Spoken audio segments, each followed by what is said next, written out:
देखो अगला क्वेश्चन क्या दे रखा है? विच टर्म ऑफ जीपी, कल पढ़ाया था जीपी क्या होती है सभी को पता है।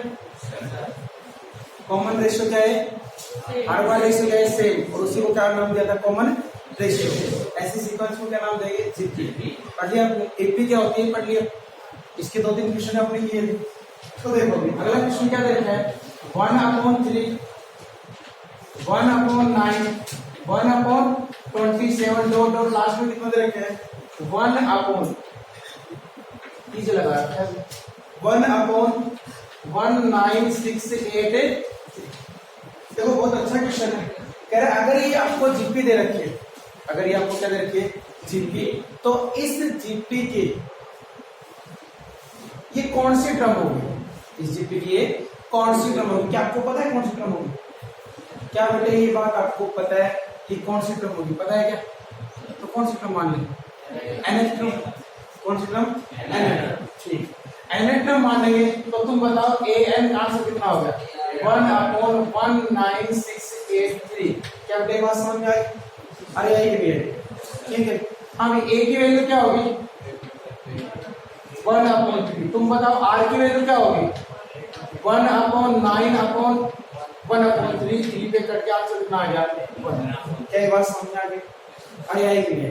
जब मैंने माना ये पूछ रहा है इस एपी की ये कौन सी टर्म होगी या इसमें कितनी टर्म होगी, तो हमेशा कौन सी मानोगे n। तो इस मान लो ये कौन सी टर्म होगी n टर्म होगी, तो n की वैल्यू कितनी होगी 1/1968।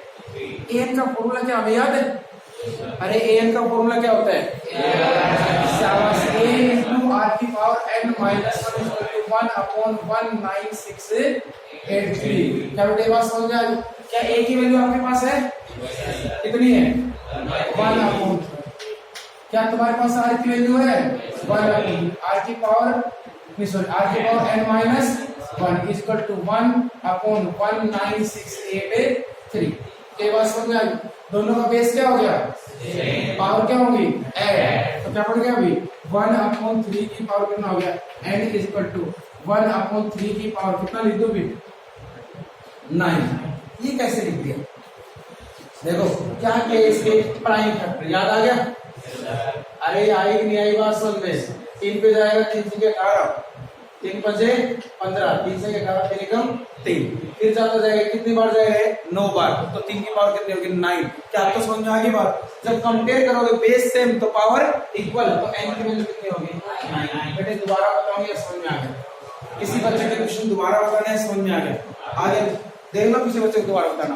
अगला क्वेश्चन आपको दे रखा है find the value of x। x की वैल्यू क्या रही होगी, जबकि क्या दे रखा है अभी -2/7 x माइनस के 7/2 r इन जीपी। कह रहा है ये 3 नंबर किसमें है जीपी में है, तो कह रहा है x की वैल्यू क्या रही होगी। अगर ये तीनों नंबर जीपी में है तो इनका रेशियो क्या रहा होगा सेम दूसरे का पहले के साथ। तो x upon minus K 2/7 equal to minus के 7/2 बाई x। ठीक है, क्या करोगे क्रॉस मल्टीप्लाई। तो क्या बढ़ गया अभी x के इक्वल टू माइनस से क्या कट गया माइनस 7/2 इंटू 2/7 कट के कितना आंसर आ गया 1। तो x के इक्वल कितना हो गया 1। तो x की वैल्यू क्या होगी प्लस माइनस।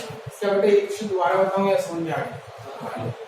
एक चीज देखो अगर 3 नंबर एपी में a b और c ये तीनों नंबर सॉरी जीपी में किसमें जीपी में तो क्या होगा b अपॉन a बराबर होगा c अपॉन क्या करो क्रॉस मल्टीप्लाई। तो क्या पड़ेगा b square equal to ac। जब भी 3 नंबर एपी में हो सॉरी जीपी में हो, जब भी 3 नंबर किसमें हो जीपी में हो, तो बीच वाले नंबर का स्क्वायर इन दोनों के प्रोडक्ट के क्या होता है बराबर। बीच वाले नंबर का स्क्वायर इन दोनों के प्रोडक्ट के क्या होता है बराबर। और जब भी 3 नंबर एपी में हो, जब भी 3 नंबर किसमें होगी एपी में, तो बीच वाले नंबर का ट्वाइस इन दोनों के सम के क्या होता है बराबर। क्या बेटे ये बात समझ में आ गया आपको? दोनों चीज पता है आपको? याद रखना जब भी 3 नंबर एपी में हो तो बीच वाले नंबर का ट्वाइस इन दोनों के सम के बराबर होता है। जब भी 3 नंबर जीपी में हो तो बीच वाले नंबर का स्क्वायर इन दोनों के प्रोडक्ट के क्या होता है बराबर होता है। बेटे ये बात दोबारा बताऊं या समझ आना? तो एक क्वेश्चन में इतनी बकवास ना करके हम सीधा लिख सकते हैं एक्स स्क्वायर इक्वल टू दोनों का प्रोडक्ट। क्या लिखते हैं? X square equal to minus K 2/7 into minus के 7/2 कट जाता सब तो एक्स स्क्वायर इक्वल टू क्या आता है 1, एक्स स्क्वायर क्या होता है प्लस माइनस 1। क्या बेटे कंसेप्ट दोबारा बताऊंगा समझ में आएगा? आगे ठीक, अगला क्वेश्चन देखिए।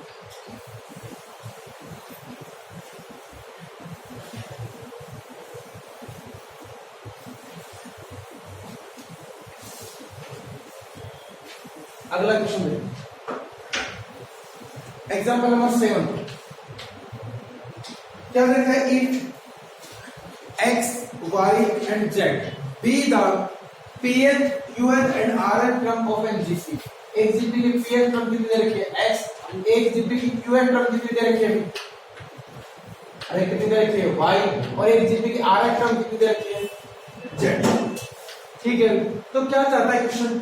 प्रूव करके दिखाओ x की power q minus r into y की power r minus p into z की पावर p माइनस q किसके बराबर होगा 1। क्या करें सर? क्या दे रखा है कि कोई भी जीपी रही होगी उसकी pth टर्म कितनी दे रखी है x, उसकी qth टर्म कितनी दे रखी है y, उसकी rth टर्म कितनी दे रखी है z। ठीक है, क्या चाहता है क्वेश्चन? ये हो कि x की power q minus r into y की power r minus p into z की power p minus q equal to 1। बेटे क्या कर सकते?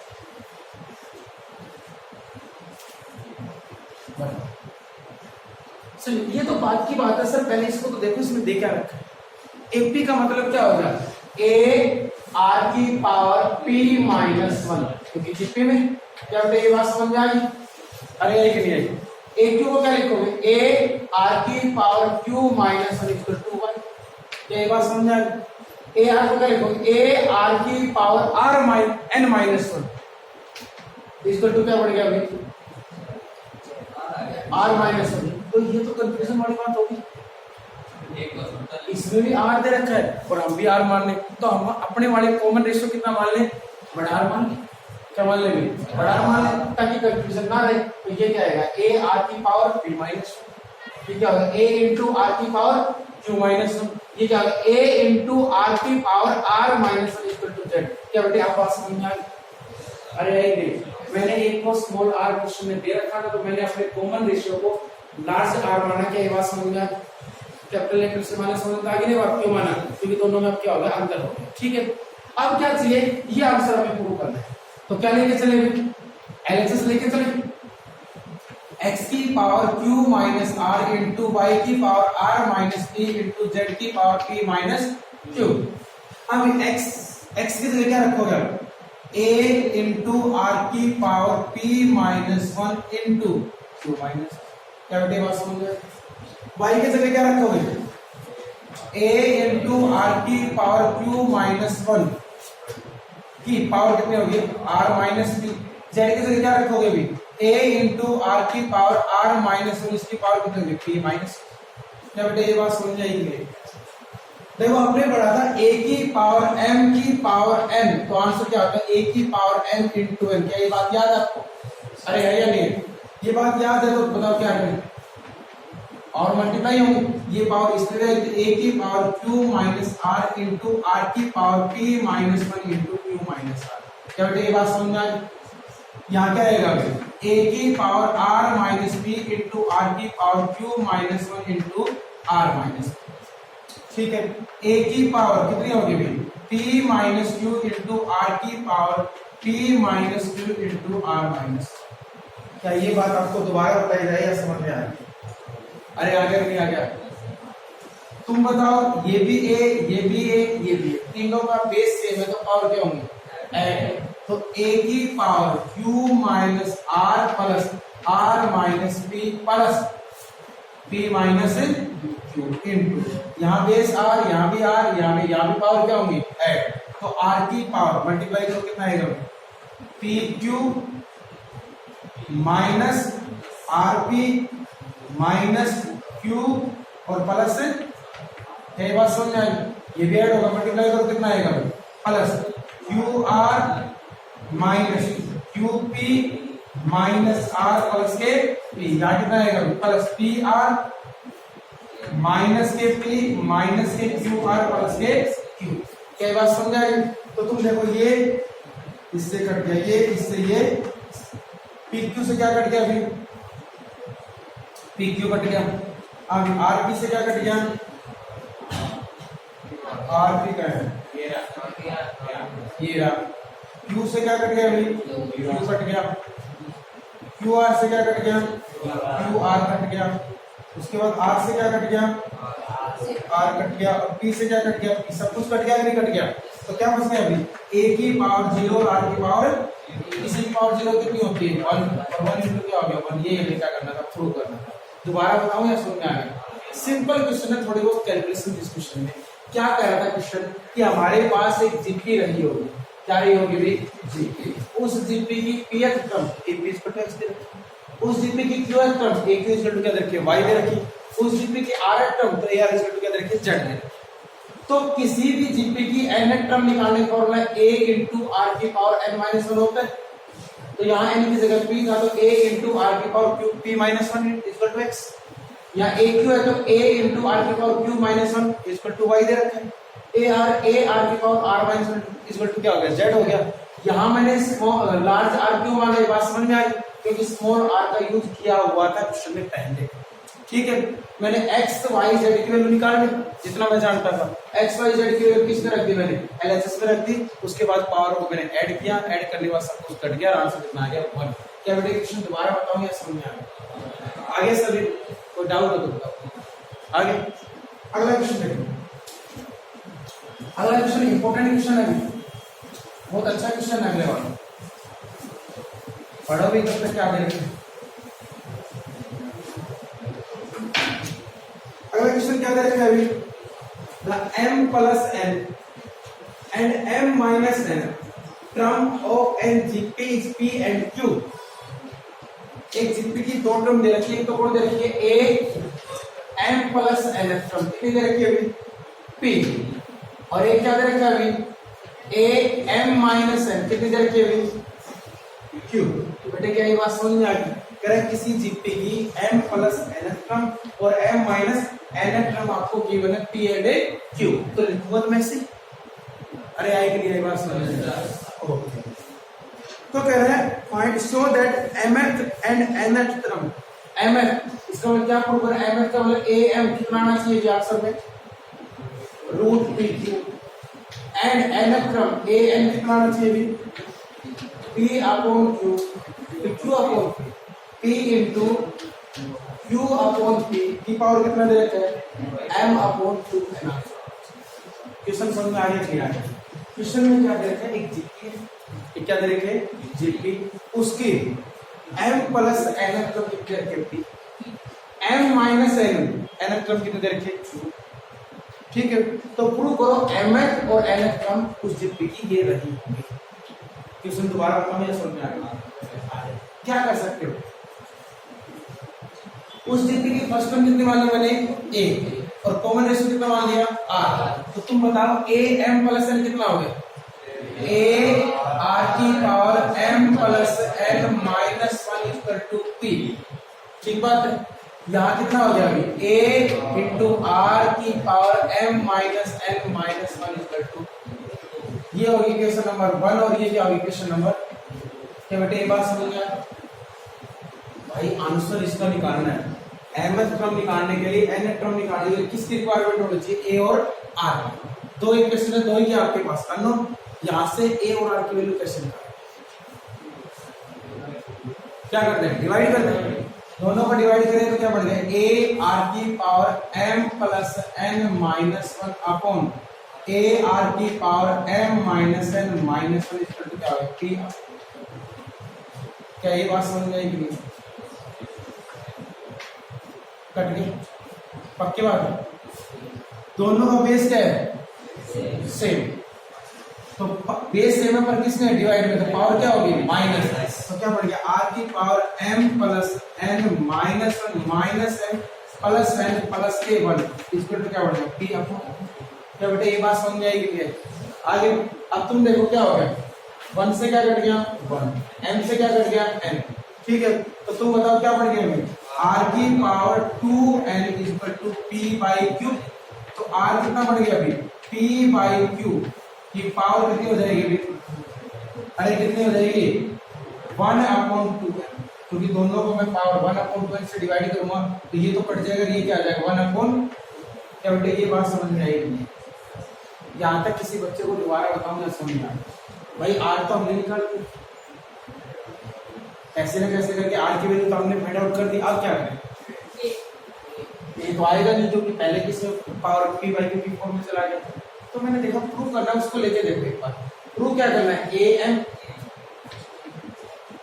भाई बीच में छोड़ दिया, नहीं आ रहा आगे छोड़ तो छोड़ दिया, अब प्रूफ की शक्ल देखते हो क्या चाहता है। तो ए एम क्या बनेगा बेटे, ए आर की पावर a इंटू आर की पावर m माइनस 1, क्या करें, क्या कर सकते हैं इसमें, सर ये ना होके अगर इसमें प्लस n और होता ना यहाँ तो सीधा आंसर दे देता मैं भी उसका, अरे ये तो बात कर रहा हूँ। तो n थी आपको, तो मैंने r की पावर n से मल्टीप्लाई कर दिया, r की पावर n से क्या कर दिया डिवाइड, कोई दिक्कत, तो ऊपर तो क्या बढ़ जाएगा a आर की पावर a इंटू आर की power m plus n minus 1 into R की पावर माइनस, ये बात समझ में आ गई, अरे आएगी नहीं आएगी। और इसका आंसर कितना है p, अरे इसका आंसर कितना है, तो क्या लिखोगे इसका आंसर p, ठीक है। r का आंसर कितना है p अपॉन q की पावर कितना है 1/2n, और ऊपर पूरे की पावर कितनी है, क्या बेटे ये बात समझ में क्या नहीं है, अरे आएगी नहीं आएगी, ये दोनों क्या हो गए, क्या एनसीएल कट गया, तो क्या बन गया p into p upon q की पावर कितनी हो जाएगी -1/2, पावर प्लस करने के लिए p into q upon p की पावर कितनी होगी 1/2, अरे हो गया, इसका मतलब क्या होगा p into root P q upon p होगा नहीं होगा, एक रूट वाला रूट से कट के आंसर क्या आएगा रूट पी क्यू आएगा नहीं आएगा, अरे p को क्या लिख सकते हो आप, इस चीज को समझो, p को root P into root P लिख सकते हो, ये ऊपर क्या रूट को नीचे क्या था रूट पी से रूट करके ये दोनों मल्टीप्लाई ये आंसर आएगा, बट ये समझ में आएगा नहीं, देखो बहुत इंपॉर्टेंट क्वेश्चन था, किसी बच्चे को समझ में नहीं आया दोबारा तो नहीं आता, A M M plus N term दे रखी किसी पे कितनी दे रखी थी 8 थी, एम माइनस एन टर्म किसी पे कितनी दे रखी क्यू, ठीक है। तो अब बताओ a इंटू आर की power m plus n minus 1 equal to p होगा, a इंटू आर की power m minus n minus 1 equal to q होगा, क्या इक्वेशन 1 और 2 तक किसी बच्चे को दिक्कत है, अरे है क्या, फिर हमने देखा भाई अभी तो a और r की वैल्यू चाहिए तभी तो कोई टर्म निकाल पाएंगे, तो मैंने कहा कि डायरेक्ट तो आंसर आने ना, डिवाइड कर दो, a से b कट जाएगा, तो दोनों को मैंने क्या किया डिवाइड किया, a से क्या कट गया a, तो मैंने देखा दोनों के बेस से पावर ऊपर जाके क्या होगी माइनस होगी, माइनस करने के बाद r की पावर 2n का आंसर p बाई q आ गया, तो r का आंसर क्या आ गया p बाई q की पावर 1/2, क्या यहाँ तक समझ में आ गया, मेरे यहाँ तक किसी बच्चे को दिक्कत होगी, आ गया, इतना समझ में आने के बाद r की वैल्यू आ गई, r की वैल्यू वापस यहाँ पुट करता हूँ, देखो कितनी पावर है, a की वैल्यू निकालना थोड़ा सा क्या हो गया मुश्किल सा हो गया, तो मैंने देखा पहले प्रूफ की शक्ल देख लेते वो क्या चाहता है, उसने क्या चाहिए था a m चाहिए था, a m का मतलब a इंटू आर की पावर m माइनस 1, मैंने देखा ये सारा इक्वेशन 1 से मैच करेगा, पर क्या किसकी कमी है पावर n की कमी थी, तो r की पावर n से मल्टीप्लाई कर दिया, r की पावर n से क्या कर दिया डिवाइड कर दिया, क्या बात समझ में आई, तो ऊपर देखो बेस सेम होते पावर तो क्या होगी ऐड, तो a इंटू आर की power m plus n minus 1 हो गया, और ये पावर ऊपर जाके किसकी होगी माइनस, जैसे इसकी जगह क्या लिख दिया मैंने p, और r की जगह r की वैल्यू रखी मैंने, n से क्या कट गया n, पावर नेगेटिव पॉजिटिव बना ली, पावर 1/2 का मतलब क्या होगा स्क्वायर रूट, अलग अलग लिखा दोनों को, और p को रूट p लिखा, रूट p से क्या कट गया रूट p, आंसर क्या आएगा रूट p इंटू q, ये हमें समझ में आ गया, देख लो भैया ये बात समझ, अरे आ गई अगला देखो, इसका सेकंड पार्ट में क्या कह रहा है, जिसको फर्स्ट पार्ट थोड़ा कम समझ में आया वो सेकंड में दिमाग लगा, सेकंड पार्ट क्या चाहता है, किसकी वैल्यू निकालनी है an को क्या लिखोगे a इंटू आर की पावर n माइनस, अरे a इंटू आर की पावर n माइनस, किसकी कमी है इसकी कमी है m की भी कमी है, और r इसमें तो किसका है माइनस का, इसमें किसका है प्लस n किसका माइनस का, इसमें किसका है प्लस का। कमी तो बहुत ज्यादा है। एक तो कमी कितनी थी r की पावर n m की, m मैंने मल्टीप्लाई कर दिया, मैंने क्या कर दिया डिवाइड। क्या यहाँ तक समझ में आ गई बात? फिर किसकी कमी आ गई, ये किसका होना चाहिए माइनस का। अरे होना चाहिए कि नहीं होना चाहिए? तो मैंने क्या किया r की पावर माइनस के 2n से मल्टीप्लाई, r की पावर माइनस 2n से डिवाइड। तो दिक्कत जब इसमें ऐड होगा तो माइनस बन जाएगा। अरे होगा कि नहीं होगा? तो क्या बन गया बेटे, बोलते जाओ क्या बनेगा, a r की पावर देखो m माइनस n माइनस 1 और ऊपर जा क्या बन गया ये r की पावर 2n और नीचे क्या बन गया r की पावर n। क्या इतनी बात समझ में आ गई? अरे पर वो आएगी आ गया क्या? यहां तक समझ में आया या नहीं आया? आ गया आ गया। तो ऐसे क्यों बढ़ाए इस क्वेश्चन में? एक तरीका और कर लेते हैं भाई, ये नहीं बढ़ रहा तो ये तो बढ़ जाएगा m माइनस n, ये रहा n माइनस n, ये रहा किसकी कमी ओनली m की कमी। तो क्यों r n तक ले गया, m की कमी तो m से मल्टीप्लाई और m से अभी बात पढ़ सकते। अरे समझ में आई कि नहीं भाई? ये करके देखा बड़ा चला गया, बात नहीं पड़ी। तो मैंने देखा देखो n माइनस 1 इसमें तो आ रहा है, जैसे इसमें m माइनस 1 आ रहा था, ये पहला क्या था उसमें, ऐसे n माइनस 1 किसकी कमी है m की, तो r की पावर m से मल्टीप्लाई, r की पावर m से डिवाइड। अब बात समझ में आई? तो ये क्या बन गया बेटे, a r की power m plus n minus 1 into r की पावर कितना हो जाएगा माइनस। इसकी जगह कितना लिखोगे p, और इसकी जगह r की वैल्यू p बाई q की पावर 1 अपॉन 2n, और इस पूरे की पावर कितनी है माइनस। ये बात समझ में? तो क्या बन गया p into p by q की पावर कितनी माइनस m अपॉन 2n हो जाएगा। पावर प्लस करने के लिए क्या करोगे रेसिप्रोकल, q अपॉन p की पावर कितनी हो जाएगा m अपॉन 2n, और ये हमें क्या करना है प्रूव करना है। क्या बेटे दोबारा बताऊंगा समझ में आते हैं, बहुत इंपॉर्टेंट क्वेश्चन था, अच्छा कंसेप्ट है इसमें।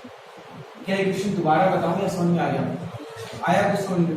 तो भाई ये चीज नहीं समझ में आई, किससे मल्टीप्लाई किया किससे डिवाइड किया क्यों किया, तो मेरे से पूछ लो। क्यों मैं a की वैल्यू नहीं निकाल पा रहा था, इसलिए मैंने देखा a n का आंसर क्या होता है, a इंटू आर की पावर n माइनस 1 होता है। n माइनस 1 था, किसकी कमी थी पावर m की, तो r की पावर m से मल्टीप्लाई, r की पावर m से क्या किया डिवाइड किया, उसके बाद तो पूरा क्वेश्चन अपने आप निकल जाता है, सोल्व हो जाता है। क्या ये क्वेश्चन आपको दोबारा बताना है या समझ में आ गया? हाँ बेटे बात दोबारा बताऊं या समझ में आ गई?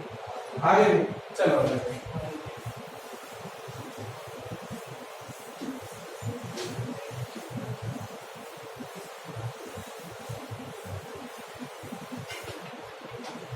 अगला क्वेश्चन है।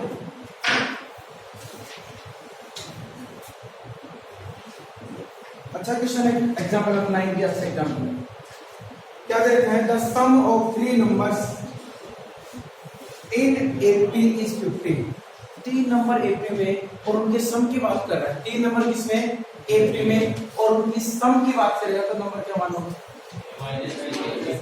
a माइनस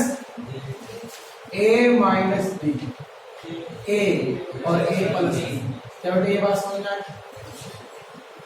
उनके सम क्या है, तो क्या बनेगा सम a minus b plus a plus d कितना दे रखा है 50। d से क्या कट गया d, तो 3a इक्वल टू कितना हो गया 15। तो a की वैल्यू कितनी होगी 5। क्या बेटे ये बात दोबारा बताओ या समझ में आ गया? देख लो किसी बच्चे दोबारा पढ़ें आगे में समझो। आगे क्या चलता है क्वेश्चन, 1 4 और 19 are added to the numbers. पहले नंबर में कितना ऐड कर दो 1 ऐड करेंगे तो क्या बनेगा a माइनस b प्लस, ठीक। दूसरे नंबर में कितना ऐड कर दो 4, तो क्या बनेगा a प्लस 4। तीसरे नंबर में क्या ऐड कर दो 19, तो a प्लस b प्लस के 19। तो कह रहा है ये तीनों नंबर है ना, अब किस में चलेंगे जीपी में से। तो कह रहा है वो नंबर क्या रहेगा, वो नंबर है भाई तीनों नंबर जीपी में दे रखे, सम की बात कर रहा था, तो नंबर हमने ऐसे मान लिए, तो यहाँ से a की वैल्यू कितनी आ रही है 5। ये बात समझ में आ गई। तो अब कह रहा है पहले नंबर में कितना ऐड कर दो 1, दूसरे नंबर में कितना ऐड कर दो 4, तीसरे नंबर में कितना ऐड कर दो 19। तो तीनों नंबर किसमें चले जाएंगे जीपी में, तीनों नंबर किसमें चले जाएंगे जीपी में। तो कह रहा है वो नंबर क्या है, ए की वैल्यू निकाल चुके, किसके निकालनी है, डी की। और ये जीपी में है तो इनका रेशियो क्या होगा सेम, तो क्या बढ़ेगा अभी a plus 4 upon a minus b plus 1 बराबर होगा a प्लस d प्लस के 19 अपॉन a प्लस 4।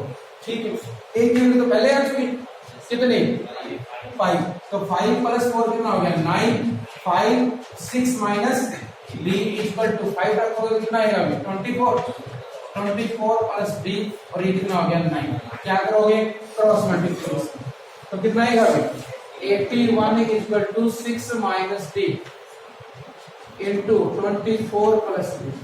जब आप इसको सोल्व करोगे तो किसकी वैल्यू आ जाएगी d की, और d की वैल्यू आपके पास आ जाएगी, a की वैल्यू आपके पास है, क्या आप एक की नहीं निकाल सकते, क्या आप तीनों नंबर नहीं निकाल सकते, नहीं निकाल सकते।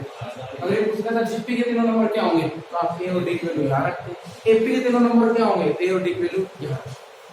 ये पूछता डी की वैल्यू क्या होंगे तो आप इसको सोल्व करो, किसकी वैल्यू आएगी डी, दो वैल्यू आ गई डी की, तो दो केस पढ़ेंगे, एक बार एक ए के साथ, एक बार दूसरा ए के साथ। क्या बेटे एक बात समझ में आ गई क्या आगे अगला क्वेश्चन,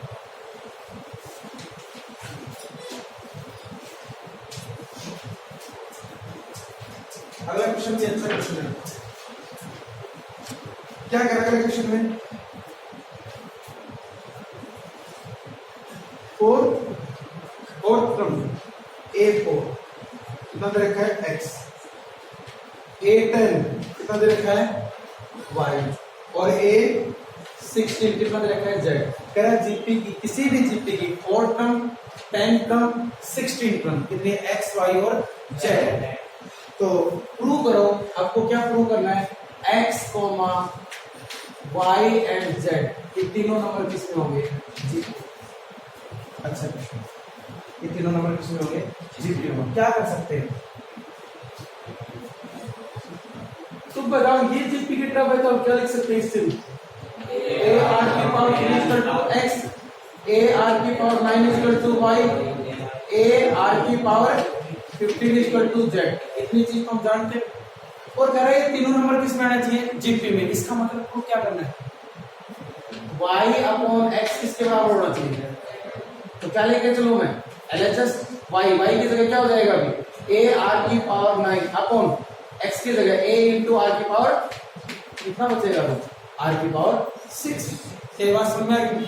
अगर RHS की मैं बात करूं तो क्या है अभी z अपॉन, अरे है या नहीं ऐसा है, तो बताओ z की वैल्यू कितनी है a इंटू आर की पावर 15, y की वैल्यू a इंटू आर की पावर 9, a से करके कितना आंसर आ गया पावर 6। बेटे समझ में आएगी, जब ये रेशियो बराबर है तो ये तीनों नंबर किसमें होंगे जीपी में। हम ये भी कह सकते हो ये तीनों नंबर किसमें प्रूव करने थे जीपी में, तो बीच वाले नंबर का स्क्वायर पहले और तीसरे के प्रोडक्ट की क्या होना चाहिए था बराबर, बीच वाले नंबर का स्क्वायर करो कितना आएगा a इंटू आर की पावर 9 का स्क्वायर इक्वल टू a की वैल्यू कितनी है x की a इंटू आर की पावर 3 और y की z की a इंटू आर की पावर 15। तो तुम बताओ a इंटू आर की पावर कितना हो गया 18 equal to a into R की power 3 into a into R की पावर 15, तो क्या बढ़ गया अभी a स्क्वायर इंटू आर की पावर 18। तो बताओ LHS किसके बराबर होगी RHS की, तो तीन नंबर किसमें है जीपी में। चाहे आप ये तरीका लगाओ चाहे आप ये लगाओ। क्या बेटे दोबारा बताऊं या समझ में आ गया, देख लो किसी बच्चे को दोनों क्वेश्चन में कोई डाउट हो आगे भी समझ भाई पक्की बात है या दोबारा बताऊं आगे नहीं आए, अरे आएगी नहीं आई, तो एक क्वेश्चन आप ट्राई करोगे, एक क्वेश्चन करो। क्या देखा 4 नंबर्स आर इन जीपी, कह रहे 4 नंबर किसमें है जीपी में, 4 नंबर जीपी में। प्रोडक्ट की बात करें तो नंबर मैंने बताया वैसे मान ले, वरना वैसे क्या मान लोगे ए आर स्क्वायर और ए आर की क्यूब, ये आपके 4 नंबर है जो किसमें है जीपी में। क्या बात समझ आई, ठीक। तो कह रहा है third term a3 is greater than first term कितनी है 9। कह रहा है तीसरी टर्म उस जीपी की तीसरी टर्म a3 ज्यादा है किससे फर्स्ट टर्म से, कितने 9 ज्यादा है, ठीक है। और कह रहा है second term is greater than fourth term, उसकी सेकंड टर्म a2 आगे उसकी second term is greater than fourth term से ज्यादा है कितनी 8। जब ये बात समझ में आ गई, उसकी सेकंड टर्म उसकी फोर्थ टर्म से ज्यादा कितनी ज्यादा है 18, तो कह रहा है वो नंबर क्या रहेंगे, चारों नंबर क्या रहेंगे। ये पूछ सकता था वो जिप्पी क्या रही होगी, तो जिप्पी निकालने के लिए, जिप्पी के 4 नंबर निकालने के लिए किसकी रिक्वायरमेंट है, ए और आर की। कितने इक्वेशन पढ़ेंगे, दो इक्वेशन, दो ही अननोन। A3 का मतलब क्या होगा, a इंटू आर की पावर 2 इसका 2 क्या आएगा, a प्लस के 9। यहाँ से a कॉमन आएगा, क्या बढ़ गया, R square minus 1 equal to कितना हो जाएगा 9। हाँ भी इसको सोल्व करोगे, a2 का मतलब a इंटू आर और a4 का a इंटू आर की पावर 3 प्लस के क्या होगा 18। इस साइड a आर कॉमन लोगे तो 1 माइनस आर स्क्वायर होगा कि नहीं होगा, इसको तो कितना हो गया 18। तो माइनस कॉमन लोगे, माइनस a आर अगर कॉमन लेते हो तो R square minus 1 equal to क्या होगा 18। इक्वेशन 2 और 1 को क्या कर दो, डिवाइड कर दो, किसकी वैल्यू आ जाएगी आपके पास, डिवाइड करो तो कट जाएगा a से, किसकी वैल्यू आएगी आर की कहीं भी वापस पुट करो, किसकी वैल्यू आएगी a की। तो आपके पास चारों नंबर भी आ जाएंगे और क्या आ जाएगी, जीपी भी। क्या बेटे समझ में आया, करो सोल्यूशन।